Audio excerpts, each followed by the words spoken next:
juristes vous diront, et ils ont raison, que nous ne sommes pas en guerre formellement avec la Russie, mais comme je l'écris, quand même, nous envoyons des quantités et des armements en quantité et en qualité croissante. Nous avons imposé des sanctions sans précédent à la Russie. Donc, il ne reste pour la guerre, il ne reste finalement qu'envoyer des soldats sur place.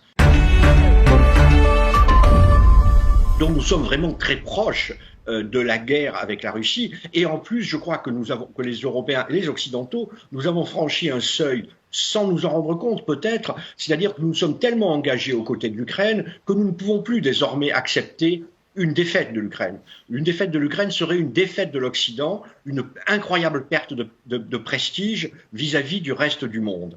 Donc nous pouvons, de nouveau, je pense que la question, même si elle est spectaculaire pour l'opinion publique, n'est pas une question désormais très importante.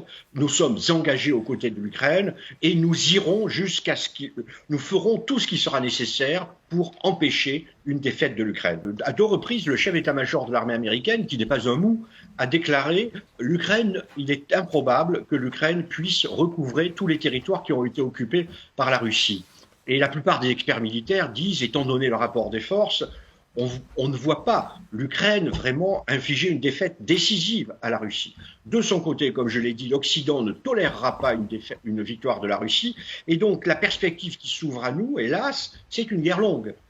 C'est une Ukraine qui essaye de reconquérir les territoires, c'est une Russie qui continue la lutte, et donc cette guerre longue, c'est beaucoup de morts, de dévastation, et c'est évidemment dans l'intérêt de personne.